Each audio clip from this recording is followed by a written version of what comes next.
Fala, gente. Dentro desse contexto que nós estamos estudando, o contexto da União Ibérica, todas as vezes que a gente ouve falar em Holanda, automaticamente aparecem dois elementos: a Companhia das Índias Orientais e a Companhia das Índias Ocidentais. O que foram essas companhias e por que elas foram criadas, tá?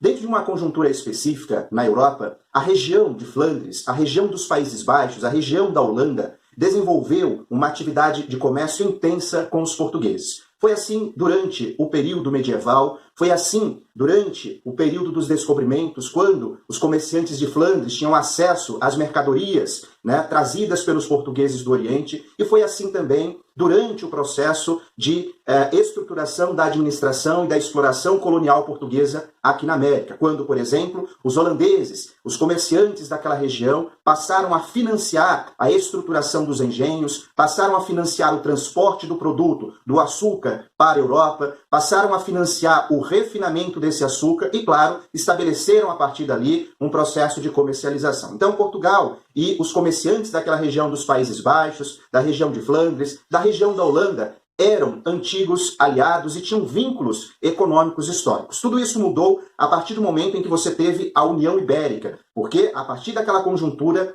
todos os inimigos da Espanha passaram a ser também inimigos de Portugal. O que aconteceu? Nós já vimos, o rei Filipe II proibiu os portugueses de manterem relações com seus inimigos. Lê-se aí com a Holanda, com os comerciantes da região dos Países Baixos. Qual foi o resultado concreto disso? No posicionamento holandês frente a esse embargo, frente a esse ataque espanhol, criar essas duas companhias de comércio. A primeira delas foi criada em 1602, que é a Companhia de Comércio das Índias Orientais, e tinha como principal objetivo atacar regiões estratégicas no Oriente e também na região do continente africano. Na região oriental, na região asiática, fornecedora de especiarias. Na região africana, os principais portos, fornecedores de mão de obra que era escravizada na região da América. Tá? Então, a Companhia das Índias Orientais vai ter dois focos, atacar a região da Ásia, atacar a região oriental, a fim de ter acesso às especiarias, e, por outro lado, atacar os principais portos fornecedores de mão de obra na região africana.